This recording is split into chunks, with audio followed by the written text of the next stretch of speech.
A Casa das Sombras Eternas. A família Costa estava animada com a mudança para uma nova cidade. Eles haviam comprado uma casa antiga e charmosa, localizada em uma rua tranquila. A casa era conhecida como a Casa das Sombras Eternas, devido às sombras que pareciam se mover sozinhas pelos cômodos. O corretor garantiu que as sombras eram apenas um efeito da iluminação natural, mas não mencionou que elas guardavam segredos sombrios. No início, a família adorou a casa. Ana, a mãe, ficou encantada com a cozinha ampla e os detalhes vintage. Carlos, o pai, apreciou o escritório silencioso, perfeito para trabalhar em casa. Laura, a filha adolescente, adorou os vitrais coloridos, que refletiam a luz do sol de maneira mágica. Lucas, o filho mais novo, ficou fascinado pelos cantos escondidos da casa, especialmente o porão, que parecia guardar histórias antigas. Mas logo coisas estranhas começaram a acontecer. Laura jurou ter visto uma figura refletida em um dos vitrais do corredor, mas quando se virou, não havia ninguém.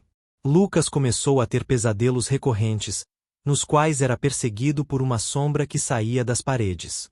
Ana e Carlos tentavam manter a calma, mas até eles começaram a se sentir desconfortáveis quando ouviram passos no corredor à noite.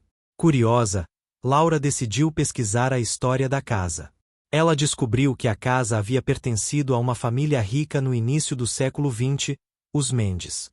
O patriarca da família, Sr. Mendes, era conhecido por sua obsessão com sombras e escuridão. Diziam que ele acreditava que as sombras eram portais para outros mundos. A família inteira havia desaparecido misteriosamente em uma noite de lua cheia, e a casa ficou abandonada por décadas. Enquanto isso, os eventos na casa ficavam cada vez mais intensos. Objetos começaram a desaparecer e reaparecer em lugares estranhos.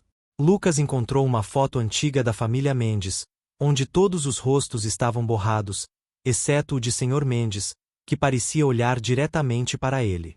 Uma noite, a família foi acordada por um barulho vindo do porão. Carlos, armado com uma lanterna, desceu para investigar. Lá, ele encontrou uma sala pequena e escura, com uma figura pálida e translúcida sentada em uma cadeira. Sr. Mendes, com um sorriso perturbador. Ele sussurrou: "Você veio brincar comigo?" Carlos recuou, mas a porta do porão se fechou atrás dele. Ele gritou por ajuda, e a família correu para o porão. Quando conseguiram abrir a porta, Carlos estava em estado de choque, balbuciando sobre Sr. Mendes e um portal para outro mundo.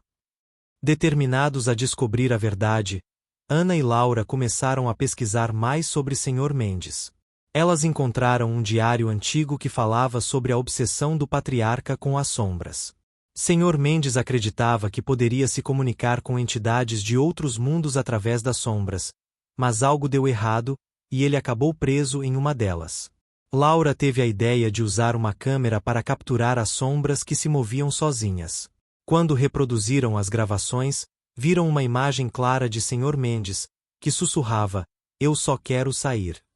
A família decidiu buscar ajuda de um médium, que explicou que Sr. Mendes estava preso no mundo das sombras, atraindo famílias para casa na esperança de encontrar uma maneira de escapar. No entanto, sua presença atraía outras entidades malignas, que se alimentavam do medo e da dor dos moradores. O médium realizou um ritual para libertar Sr. Mendes, mas a entidade resistiu, fazendo a casa tremer e objetos voarem pelos ares. No clímax do ritual, Laura, influenciada pela entidade, começou a flutuar no ar, seus olhos completamente negros. O médium gritou para Ana e Carlos segurarem a filha enquanto ele completava o ritual.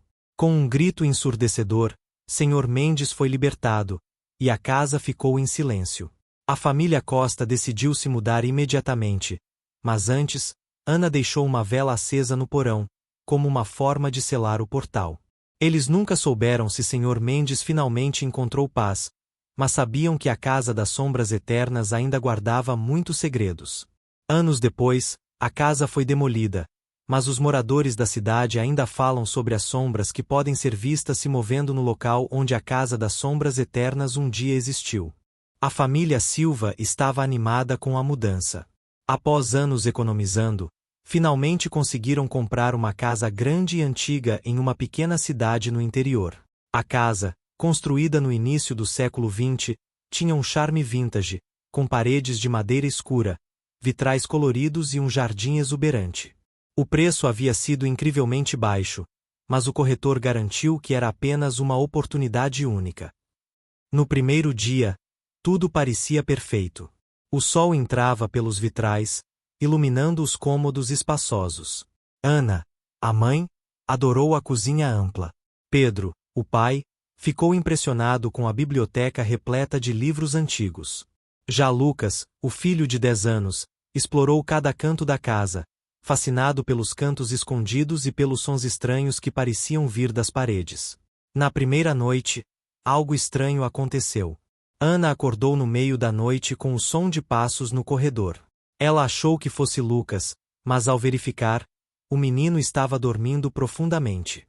Pedro riu quando ela contou, dizendo que era apenas a casa assentando. Nos dias seguintes, pequenos incidentes começaram a ocorrer. Objetos desapareciam e reapareciam em lugares estranhos. Lucas reclamou que ouvia sussurros em seu quarto à noite, e Ana jurou ter visto uma sombra passar pela sala de estar. Pedro, ainda cético, começou a se sentir desconfortável quando encontrou uma foto antiga da família que morava na casa antes deles.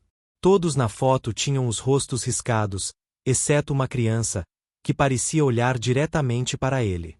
Uma tarde, enquanto explorava o sótão, Lucas encontrou uma caixa empoeirada cheia de objetos antigos. Brinquedos quebrados, roupas de criança e um diário. O diário pertencia a uma menina chamada Clara, que viveu na casa na década de 1920.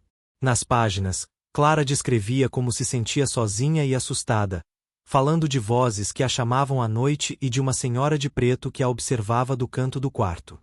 A última entrada era perturbadora. Ela disse que eu posso ficar com ela para sempre. Estou com medo. Lucas mostrou o diário aos pais, que finalmente começaram a levar os eventos estranhos a sério. Ana pesquisou a história da casa e descobriu que Clara havia desaparecido misteriosamente décadas atrás. Ninguém sabia para onde ela foi, mas rumores na cidade falavam de rituais estranhos realizados pela família que morava lá. Naquela noite, a casa pareceu ganhar vida. Portas batiam sozinhas, luzes piscavam e uma risada aguda ecoava pelos corredores.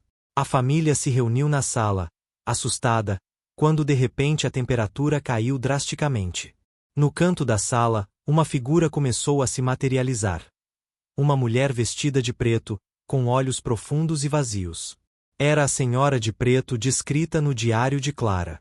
A entidade sussurrou palavras em uma língua desconhecida, e as paredes começaram a sangrar. Ana agarrou Lucas, enquanto Pedro tentava manter a calma. A mulher apontou para Lucas e disse: "Ele será o próximo." Determinados a proteger o filho, os Silva buscaram ajuda. Um padre local explicou que a casa era um portal para espíritos presos no mundo dos vivos, e que a Senhora de Preto era uma entidade maligna que atraía crianças para ficarem com ela eternamente. Ele realizou um ritual de purificação, mas a entidade resistiu, gritando e quebrando objetos pela casa. No clímax do ritual, Lucas, influenciado pela entidade, começou a flutuar no ar, seus olhos completamente negros. Ana, desesperada, lembrou-se de algo no diário de Clara. A menina mencionava um colar que sua mãe usava para protegê-la. Ana correu para o sótão e encontrou o colar entre os pertences de Clara. Ela colocou o colar em Lucas, e a entidade foi expulsa com um grito ensurdecedor. A casa ficou em silêncio.